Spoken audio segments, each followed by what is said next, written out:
guys. My twin brother is, he just came out and said there was like a group of people out here. I didn't realize it was you, so come on in. Come on in. Hey, bud. It's my class. Don't worry about it. Come on, follow me.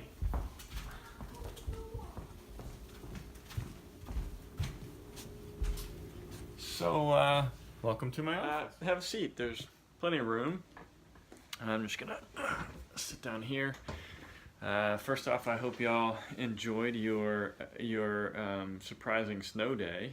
It's not often that we get snow in November before Thanksgiving, but there was. Life's full of surprises. So I've got to, do something creative to help y'all learn the 9 strategies that you had planned on preparing on Thursday night. And so here you are. Thanks for coming. I appreciate each one of you being here. And so, before we get started, any questions? Yeah, I can see your hand in the back, Danny. Do I have a twin brother? You don't have any evidence that I don't have a twin brother, so yeah, there's a twin brother. Yeah. What's that, Mary? No, I don't own a bathrobe. Sorry. Okay, let's get started. I did want to mention one thing. I will be using all 18 of the fallacies throughout the course of this video, and you have an opportunity to get extra points for catching those fallacies. If you correctly identify a fallacy in the YouTube comments down there, you will get 5 points. Each student can only get one 5-point bonus, but if you correctly catch the fallacy and identify it in the comments, I will give you 5 points. So 18 lucky students who are paying close attention will get an extra 5 points. That's nothing to sneeze at. Good luck. Anyway, so let's get to it, shall we? We're going to be studying the fallacy of arguing from ignorance. This is brought to us by Jamie Hale, Avery Lawson, Tiffany Julian, and Sabrina Moore. So, this first fallacy, the argument of ignorance, argument from ignorance, is a fallacy of faulty assumptions. Now, what that means is, as I think I talked about in our first class about fallacies, it is your opponent makes a false assumption about, usually about your argument, or about evidence, or something along those lines. So you can see that if you jump down to the examples, these are some really good examples of an argument from ignorance. You think about what the title suggests: arguing from ignorance. Ignorance is what? Yeah, that's right, Jelani. Thanks for piping in. Arguing or ignorance is an absence of knowledge, right? So it doesn't make sense to argue based on an absence of knowledge or absence of evidence. We instead should argue based on good evidence, the presence of evidence or good evidence. So if you look at the examples, they're all examples of arguing from an absence of information. Since the existence of Bigfoot hasn't been disproven, therefore Bigfoot does exist. Right? It's illogical, isn't it? We haven't disproven the existence of Bigfoot. Therefore, the fact that we haven't disproven it is evidence that Bigfoot has to exist. Right? That's arguing from an absence of information. Same with there's no evidence that mermaids exist, so that means they don't exist. Right? So the argument from ignorance goes either way. Right? If something hasn't been disproven, that proves it in the mind of someone who's arguing from ignorance. If someone hasn't been proven, well, then that disproves it, again, in the mind of someone who's arguing from ignorance. And of course, this is faulty logic. So for our first piece of candy, who can fill in this blank? Falsely assuming that a blank can be reached on the basis of the blank of evidence. Falsely assuming that a... Yeah, that's right, Kayla. Conclusion. Falsely assuming that a conclusion can be reached. Get yourself a piece of candy. Hopefully you have one in your house. Falsely assuming that a conclusion can be reached on the basis of the blank of evidence. You know this. That's right, Latea. It's on the basis of the absence of evidence. Thank you. So, Latea, grab yourself a piece of candy from wherever you are. Nice job. So that's the idea. Falsely assuming that a conclusion can be reached on the basis of the absence of evidence. And so Jamie, Avery, Tiffany, and Sabrina have given you a good key, I think. Absence of evidence is not evidence of absence. It's a good sort of mnemonic tool to help you remember it. And if you could turn your attention down to the bottom, the challenge, identify an argument from ignorance fallacy that can be used to support or oppose the existence of heaven and hell, or to refute the theory that Tupac Shakur is still alive. These are both good ones. I'm not laughing. I'm enjoying the challenges because I believe Tupac is still alive. Daggone it. So anyway. So yeah. Oh, Caroline, I see your hand up. Yeah, those are great examples. That's right. You would say, there's no evidence that Tupac is still alive, therefore he must be dead. Or, yep, that's right. There's no evidence. No one has proven that heaven doesn't exist, so therefore it must exist. Great. Caroline, grab yourself a piece of candy as well. All right. So, there you have it. The argument from ignorance. When explained by Jamie, Avery, Tiffany, and Sabrina on their wonderful handout. Thank you, ladies. It's pretty easy to understand, right? Ooh. Kind of dusty.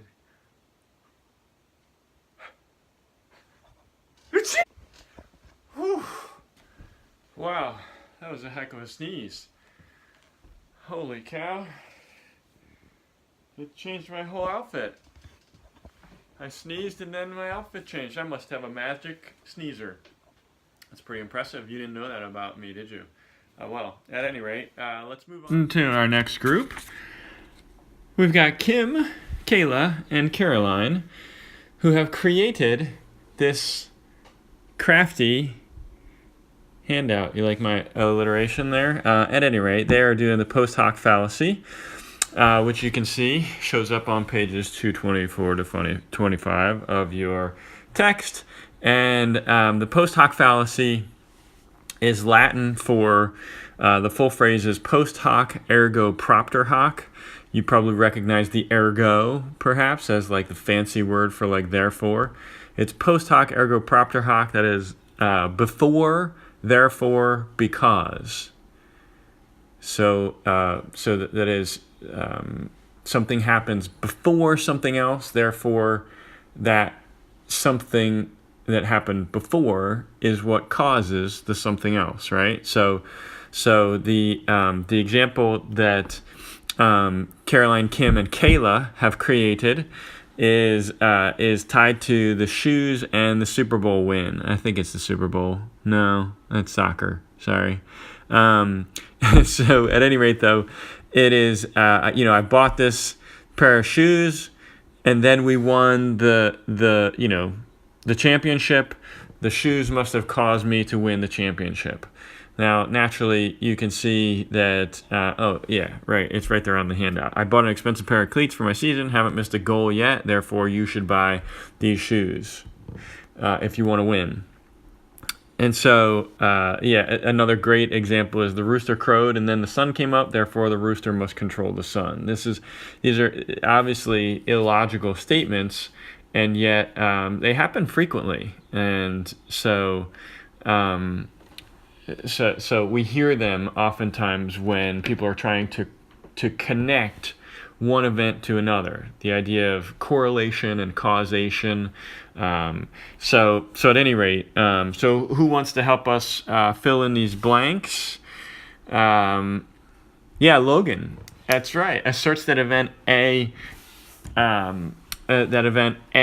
causes. That's right. Good, Logan. So grab yourself a piece of candy from wherever you are. Event A causes event B simply because event B occurred what? Event A. Yeah, Evilise, that's right. Because event B occurred after event A. Okay? So the fallacy is it asserts that event A caused event B simply because event B occurred after event A. All right. So the key that these ladies have provided for you is that that the focus is solely on the what of events A and B. What is it? Oh yeah, Karen. That's right. On the sequence of events A and B. Karen, great job. Grab yourself a piece of candy. All right. So, how would you use the post hoc fallacy? Give us an example. Anyone? Yeah, Nick. Oh, that's right. Yeah, you like video games, don't you? Yeah, that would be that's a great example. Um, yeah, the idea that a kid plays a violent video game, then he goes and shoots up his school, and people say, well, violent video games cause people to shoot up their schools, right? Yeah, that's a great example of post hoc fallacy. If you've got some candy nearby, go ahead and grab it. Wait, what, Nick? Say my shirt is too stripy? Huh? There's no such thing as too stripy. Some people like lots of stripes, some people like little stripes, some people like fat stripes, skinny stripes, no stripes. There's no such thing as too much stripes. That's crazy. Plus, because I have good fashion, this shirt isn't too stripy. Let's move on to our next group, shall we? All right, so our next group up is Nick, Mary, and Jeremy. I'll let them go, even though Nick has criticized my clothing. I won't even mention some of the things that Nick has worn to class before. I mean, why bring it up? So they are doing the fallacy of ad hominem. Ad hominem is a personal attack. Ad hominem means to the person.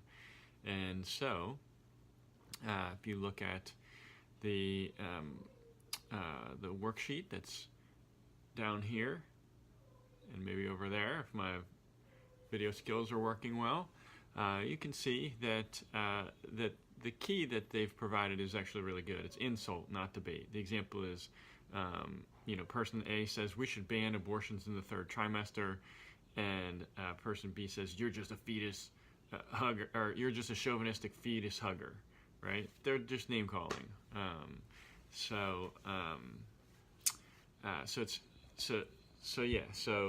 The second example that they provide that I don't think you can see on your sheet, unfortunately, is only a dumb blonde would try to argue for closing the wage gap, so this is what ad hominem does. It just attacks a person, attacks their character, calls them names instead of addressing the merits of their argument that they're presenting. And so if we move to try to fill in these blanks, the definition is an intentional effort to blank a person rather than an argument by damaging the opponent's blank or by engaging in name calling and labeling. So anybody have a guess? Yeah, Zenobia. Yeah, the first blank, an intentional effort to attack a person rather than an argument. Very good. Anybody else want that next blank? These two kind of go together by damaging the opponent's blank or blank. Anybody got a guess? Mimuna. Yeah, in the back. That's right. Character or reputation. Good. Okay, so the full definition, an intentional effort to attack a person rather than an argument by damaging the opponent's character or reputation or by engaging in name calling and labeling. This is different from, we should say, it's different from the person-act argument, right? A person-act argument identifies a problem with someone's character based on their actions. And so this is rational. It's rational to look at someone's character through the lens of their actions. To say, well, that person, I don't know, embezzled money from his company, cheated on his wife, and got brought up on child abuse charges, and so he's an untrustworthy individual. That's a rational argument to make. So there you have it, the ad hominem fallacy. It's probably the fun one, right? The so's your face fallacy. All right. So anybody have a good example of an ad hominem fallacy that you've heard in the news recently?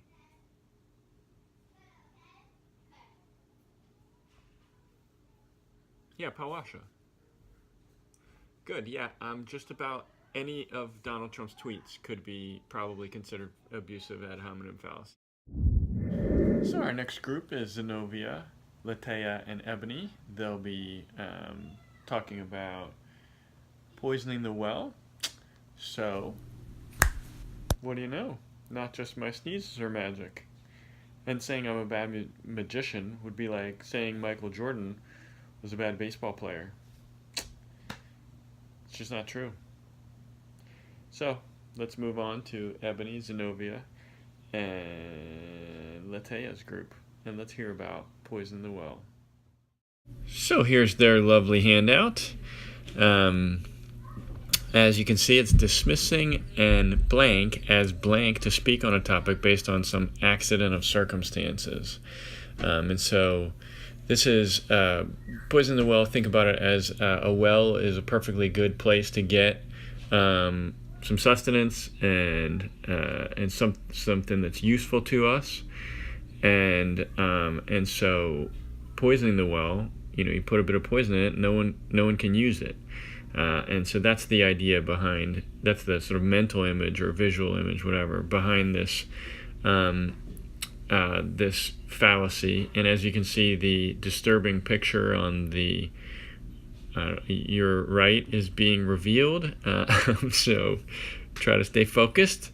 But I think the value of the disturbing picture is to sort of cement in your mind. It's the idea that they've given in the example that men cannot possibly know the pain and suffering women feel while giving birth because they're not naturally capable of giving birth themselves, right? So it's dismissing men as qualified to talk on or about the pain that happens in childbirth because of an accident of circumstance. The accident of circumstance is that they're not able to carry a baby, right? Men aren't designed to carry babies. It's not their fault. It's an accident of circumstance. So that's what that phrase means.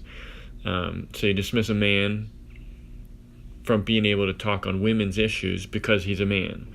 Or vice versa, you dismiss a woman for not being able to talk on men's issues because she's a woman. It's illogical to do that because it's an accident of circumstance. It's not like they're unprepared or they're there's some sort of character flaw or whatever. It's an accident of circumstance. So as well, there's another example in the sheet below. Sam cannot push the Save the Planet campaign when she does not recycle. Just because one doesn't recycle doesn't mean you can't still want to save the planet. It might just be an oversight on your part. You should still recycle, but so now we need help filling in these blanks. So if you're back at the top, it's dismissing and blank as blank to speak on a topic based on some accident or circumstance. So we're dismissing and what? Jeremy, yeah, good. An individual. Grab yourself some candy. And I think I neglected to mention that our last few folks needed to grab some candy too. So do that, And then an individual as what to speak on a topic? They're what? The individual is Yes, thank you, Jessica Pennington. They're unqualified to speak on a topic. So dismissing an individual as unqualified to speak on a topic based on some accident of circumstance.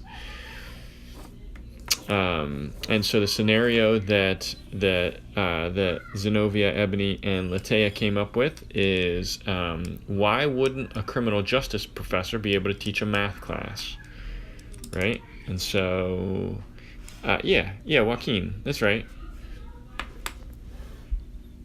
It'd be a poisoning the well fallacy to say a criminal justice professor can't teach a math class because their specialty is criminal justice. Well, if it's a kindergarten math class, I think they could handle it. So, hopefully you get the point, and we will move on to our next fallacy in a moment. All right, so that brings us to almost half the fallacies we have to go over, and at this point I imagine you're thinking Stanley Kubrick, Dr. Warden, Peter Jackson, in terms of filmmaking abilities, and I hope you're agreeing or enjoying it. And if you're not, who cares? What would you know about making films? I mean, you're just students, so you're not incredible film directors. So moving on, next we've got. I like that view. That's the office. We're in a working office right now. So, next. Oh, really? Just lost my phone off my homemade selfie stick. I like that. And you tried to say I wasn't a great filmmaker. At any rate, don't be distracted. Next we've got Marta, Karen, Logan. They're going to talk to us about the Tukokay fallacy. Well, they're not going to talk to us. We're going to use their handout to talk about the Tukokay fallacy. All right, and so the Tukokay fallacy is displayed well with this little cartoon. The Papa Duck or Mama Duck, adult duck, whatever, saying to the younger duck, what I tell you about wearing that? Do as I say, not as I do. Right? Do as I say, not as I do is a response to someone offering a Tukokay fallacy. So Tukokay fallacy essentially says the examples that they've got. Why would I take your advice on a phone case? You crack your screen every few months. Right? Or I understand what you're saying about pollution, but you drive a gas guzzler. What makes you an authority on pollution? And so just because someone doesn't abide by their own advice doesn't mean that their advice is bad advice. Okay? And to respond to good advice by dismissing it just because the person who is giving you the advice doesn't abide by that advice is illogical. People all the time offer good advice and then don't follow their own good advice. So the Tukokay fallacy is just that. And if we go back up to the top of the page, you can see the definition is that it falsely reasoning that someone who is blank of an offense has no right to blank others not to do something blank. And it comes from page 263. So, Jamie, what do you got for that first blank? Guilty. Yes, that's right. Falsely reasoning that someone who is guilty of an offense has no right to, what would you say? Yeah, Bailey, back there. Yeah, has no right to advise. That's good. Yeah, I like that. Has no right to advise others not to do something. What? Falsely reasoning someone who is guilty of an offense has no right to advise others not to do something. What? Aggie. Yeah, good. Not to do something similar. That's great. Okay, so there it is. That's the Tukokay fallacy. All right, so we're more than halfway. So seemed like Red Solo Cup time. And lest you judge me, I mean, you guys eat candy during my class all the time. So who are you to judge that I'm drinking out of a red Solo cup right now? All I'm trying to do is just make an entertaining catch-up video for you after the snow day. So anyway, next up we've got Jelani, Ivelisse, and Jessica, and you're in for a treat with their handout. Okay, so for our next one, we've got the fallacy of hasty generalization.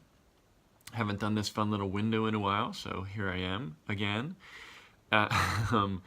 So the title of this one is a hasty generalization, and that's what it is. It's a generalization that's made a bit too hastily. It comes from an argument from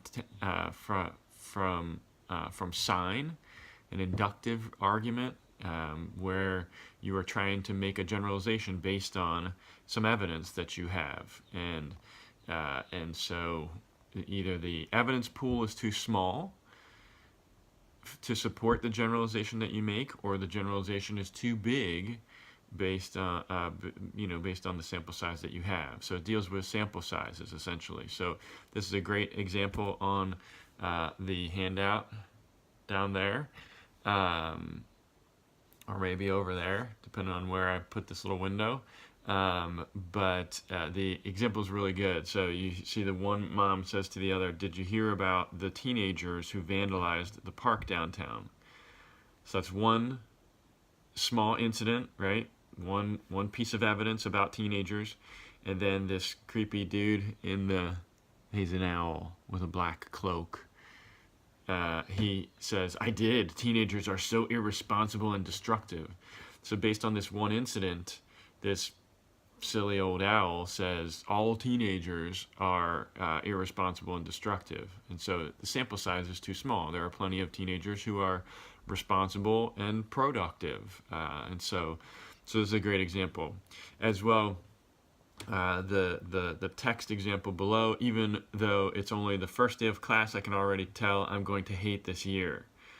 It's one day of class, and obviously Ivelisse, Jessica, and Jelani were not talking about our class. After the first night of our class, I saw all three of them jumping up and down in the hallway like, "Woohoo! It's gonna be so fun."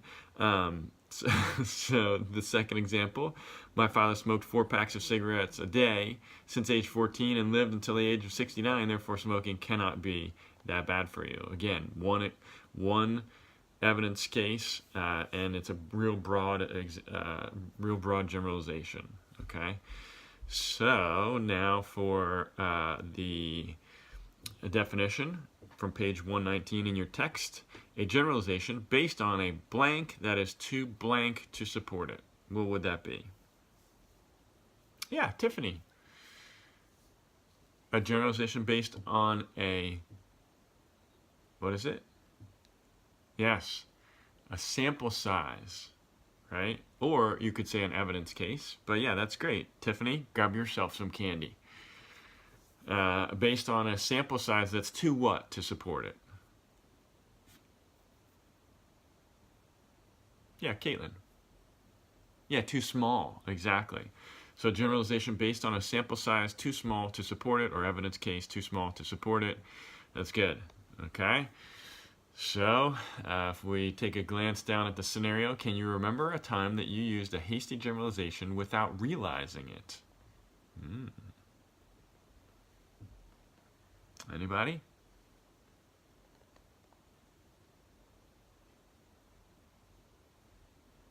Anyone? Yeah, Vinny, what do you got there? Ah, yeah, that's good. You saw one person wearing a Harry Potter t-shirt who looked really nerdy, and you were like, people who like Harry Potter are nerds. Yeah, that's good. That would be a hasty generalization. Grab yourself some candy, Vinny. Okay, so let's see what we've got next. I'm a woodworker. Working on my table. Oh, hey guys, you're still here. I forgot. Well, excuse the status of my garage. Just doing a little bit of woodworking in between sessions, finishing up this 14-foot beast. But I think Joaquin and Caitlin and Palwasha have a great handout for you. So let's get to it. All right, so their handout is going to be teaching us about the fallacy of majoring on minors. And as with so many of these fallacies, the title is helpful for us. It says majoring on minor things, right? And so in the middle of a debate, if someone starts putting a lot of attention on something that's not very important, that would be majoring on minors, okay?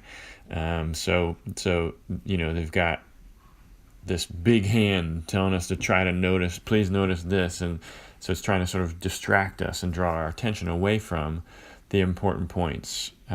This is a good key that they've offered us: pay no attention to the big man. And so at any rate, the examples here are good ones. An opponent of a new healthcare legislation that requires all employers to provide minimum healthcare protection to their employees argues, this plan is flawed. It doesn't spell out precise levels of coverage for some treatment and leaves unanswered questions of compensation to participating physicians for these treatments. And so the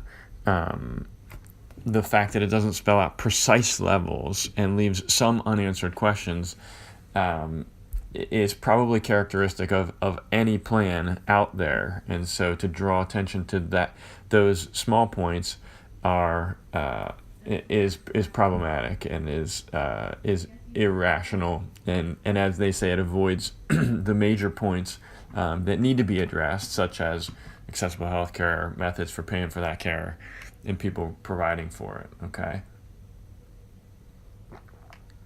So, if we move back up to the top, we can try to fill in these blanks. It is a fallacy that focuses attention on blank or blank points to draw attention away from important ones. And so, if we try to fill in these blanks, a fallacy that focuses attention on, what's that, Jennifer? Yes, insignificant or what?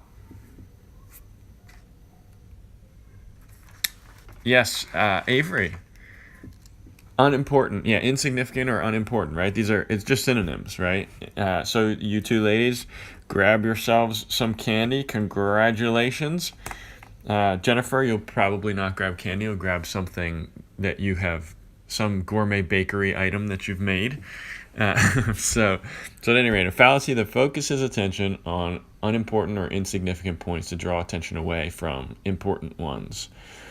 The second example, Trump tweeted, "I don't know Putin. I have no deals in Russia, and the haters are going crazy. Yet Obama made a deal with Iran, #1 in terror, no problem."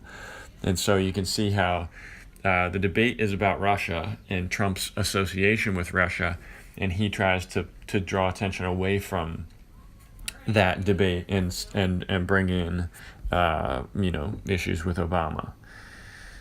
So the scenario they've offered is identify one of the points that some political figure used in the most recent election that was used to redirect attention from the main problem.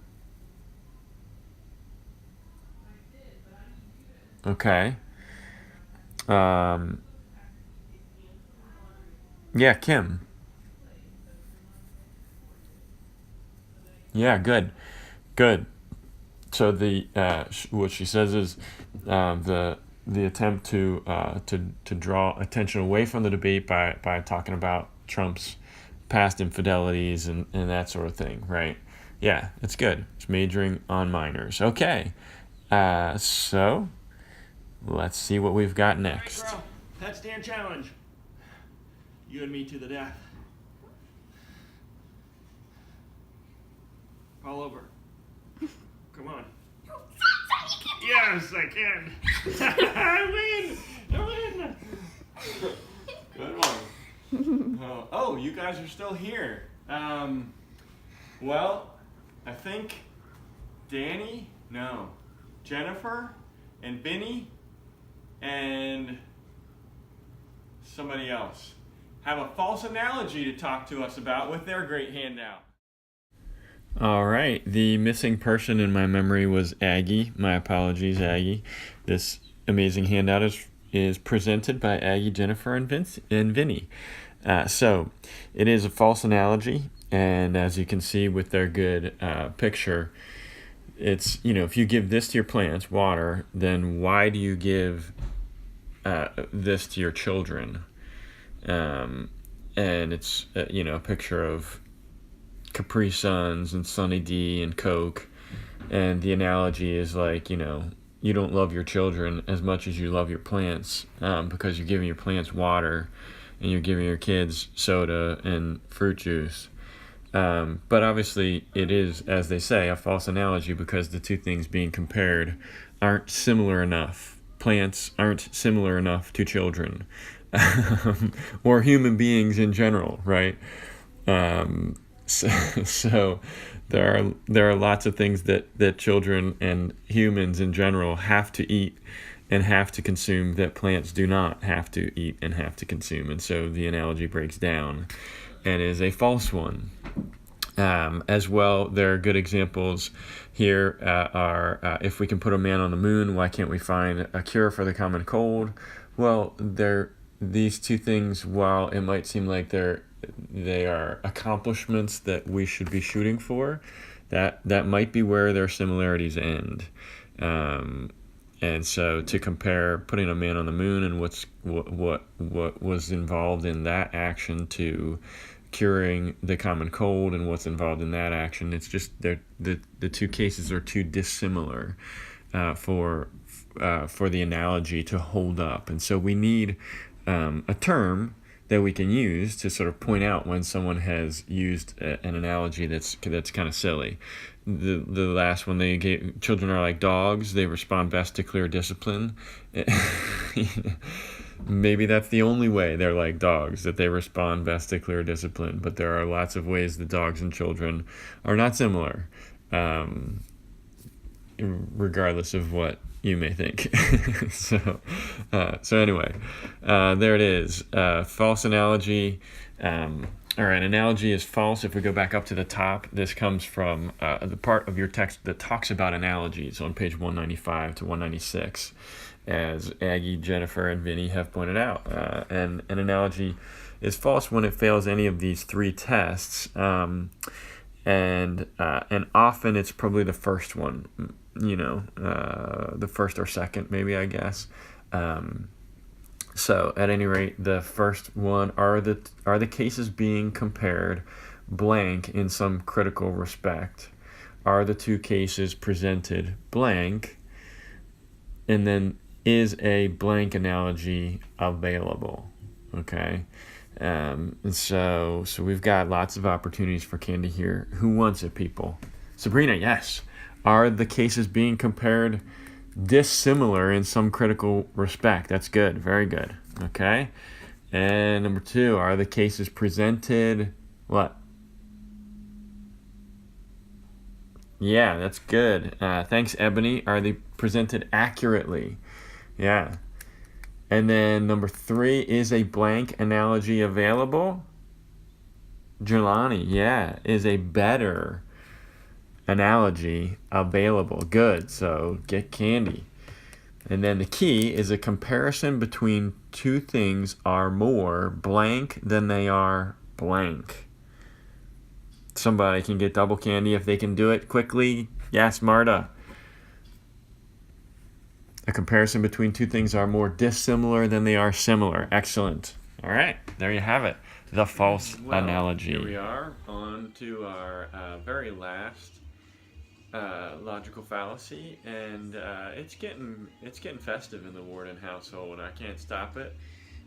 So I decided to put on my festive vest. Sorry to be showing off so many of my tats, but Merry Christmas, y'all.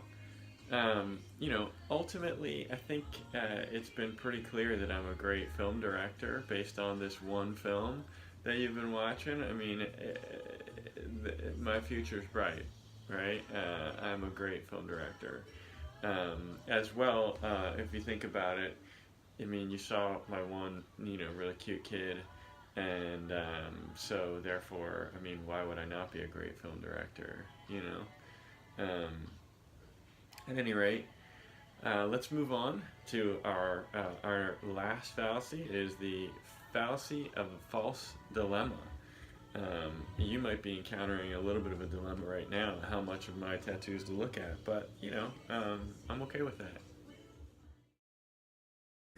All right, so as you can see from their picture, the idea of the false dilemma is that it tries to force you to pick one of two options. And typically, the arguer will try to make their option the one that you have to choose because the other option that they've offered you is wrong or is horrible, right? So they try to force you to choose between two options and you're not really fond of either of those options. And the options are contrived, right? So if you see in their examples below, you're either with me or against me, right? So that is, you either 100% agree with me or you're 100% against me, and there's no in between. And naturally, that's not the case. People can be with you and yet still, maybe argue with you over a particular point or whatever. Again, the other example: exercise and be healthy, or don't and be fat, right? So the choice is you either exercise or you're unhealthy and fat, and there's no kind of in between. Where where healthiness actually is a spectrum. There's a spectrum of healthiness, and just because you're not currently exercising doesn't mean you are unhealthy and fat. Likewise, just because you're exercising doesn't mean you're not gonna have extra pounds on or whatever. So that's what the false dilemma looks like.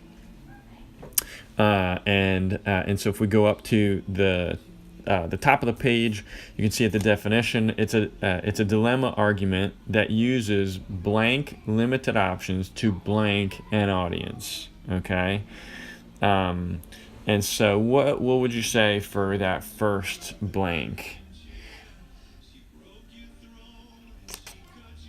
Yeah, Zenobia, that's good. A dilemma that uses artificially limited options. Okay, good. Grab yourself some candy. And then artificially limited options to what an audience? To what an audience? Yeah, that's good, Karen, right? To manipulate an audience. That's what the false dilemma tries to do. It tries to manipulate us through artificially limited options. Good. All right, and so the key here, either blank or blank. You could fill this in a lot of different ways. So what would you say? Oh, good. Yeah, Nick. Thanks. Yeah, either my way or you're dumb. That's exactly what the false dilemma tries to do. Either my way or you're dumb, or my way or you're screwed or whatever. So that's it. That is the false dilemma, and that brings us to the last of our fallacies. All right, well, as you can see, things are getting a little more festive here even. Thank you so much to Mamuna, Danny, and Bailey for their fantastic handout. Listen, at this point, either you love this video or you're wrong. Or worse, maybe you're an idiot. Remember, though, try hard to find the fallacies throughout this video, and you will get some Christmas points. 5 extra credit points for finding the 18 fallacies peppered throughout this video. Some of you might be thinking, this is a horrible film. You're just thinking it's horrible just because you saw my homemade selfie stick. That's just insane that you would think that way. I mean, what a foolish argument to make. Others of you are wondering about my tattoos, and so I'll show you my favorite here. Have a cool Yule. And so, for those of you who haven't, So yeah, for those of you who maybe didn't like my video, it's just mean because I put so much work into it. You should at least click like below on YouTube to give me some more likes. Just a second here, I'll be back. Gotta pull myself together. Alright, well, congratulations to all of you who made it all the way through this video. Hopefully you enjoyed it. I had fun making it. You are perhaps the luckiest class in the history of English 486 because of the fact that you have so many Thursdays off this semester. So if you've been looking at the schedule, you know that we have this Thursday off as well. I'll be off, or I'll be out at a conference. It's a tattoo conference. People come from far and wide to see this guy right here, especially. Anyway, so you do have something due that night. It is the accumulating debates, and so I wanted to explain that briefly before I go. The accumulating debates are similar to the written arguments of like the first section of the course. In the first section of the course, you had the written arguments where you got to use your notes and your book to create arguments in response to a case, and using only argumentative strategies. Now, for this second part of the course, when we introduce logical fallacies, you got to add those to the mix as well. And so, so what you'll do is you'll write 12. So let me back up. I'll give you 2 cases, and you need to choose a partner with whom to work on these cases. For the first round, one of you will choose one case, the other of you will choose the other case, and each one of you should you shouldn't both be working on the same case at the same time. And you don't have to be together. You can do this remotely. You do it in the privacy of your own home.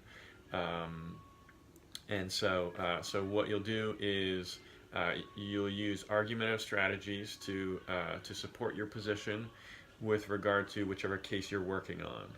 And so for example, you start a Word document, respond to your case. If it's the cash for birth control case, you say, I don't think that that the government or that any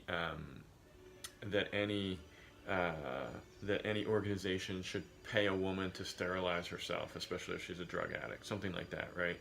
So if that's your position, then you would support that position with 12 argumentative strategies. And you can use a pragmatic argument as many times as you want. You can use as many different arguments as you want. You just have to use 12 arguments. Save that document and send it to your partner. Your partner will be working on, if you worked on the sterilization one, your partner will be working on the obesity one.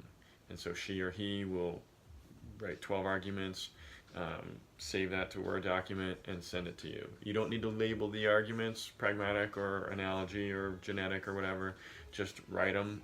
You can write them as bullet points like you did in the written arguments, or you can write them in paragraph form. It really doesn't matter to me. Whatever's more comfortable for you. So you write 12, what do you think are 12? Send them to your partner. Your partner then will analyze your arguments to see if you've committed any logical fallacies. If she or he can find logical fallacies, great. That's it's 3 points for every logical fallacy that you are able to successfully find. You should, if you think it's a fallacy, label it, the fallacy, name it, false dilemma or false analogy or non sequitur or continuum, whatever fallacy you think it is, and then explain why.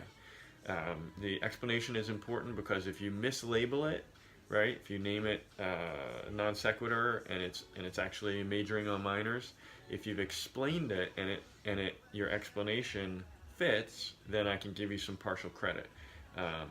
So you comb through your opponent's arguments for logical fallacies, and then offer 10 argumentative strategies that to counter your opponent's arguments. Okay, so round 1, you're focused on the first case that you deal with, and you're sort of it's a clean piece of paper. You write 12 argumentative strategies to support your position on that case. Round 2, you're looking at your partner's arguments, and you're analyzing them, trying to find logical fallacies, and then you're arguing against your partner's position. Okay, and so you will then upload your document to Campus Web under Accumulating Debates. So since your partner will have your first round, right, where you just listed argumentative strategies, and then whatever she or he added to argue against you, they'll upload that one document that has both of those sort of sections to it, and you upload your one document that has both sections to it. I'd recommend obviously still saving all the files just to make sure nothing gets lost, but if you do it that way, then I have both pieces from each partner. Upload it on Campus Web, and I would say just do me the favor of labeling it with your names, you and your partner's names, so that I know who's partnered with whom. Be sure also in your documents to make a clear distinction between what you're writing and what your partner has written.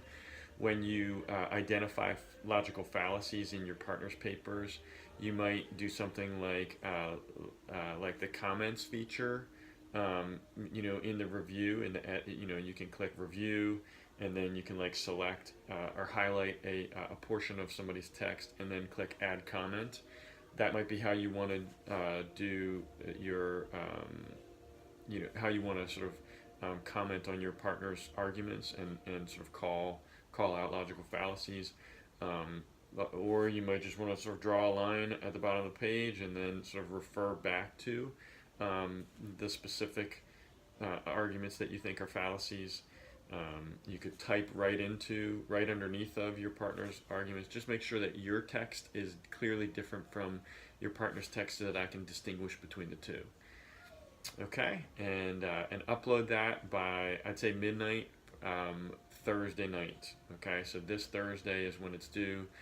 You would regularly have class time, and so that's when you'll do these accumulating debates. You don't have to, like I said, you don't have to be together. You can do it from home, but just make sure you've set up, you've agreed with your partner, hey, we're going to email each other back and forth between these times. So by midnight Thursday night, upload those documents to Campus Web, and you'll be all set. Next Thursday, we will actually have class, so we will see each other again. It'll be a joyous reunion. I'll bring candy like I always do. So anyway, hopefully you'll recognize me and remember who I am. I'll show you some of my tattoos as the distinguishing mark feature, so that you know that it's me. So at any rate, hope you enjoyed the video. Hope you had a wonderful Thanksgiving, and I will see you next Thursday.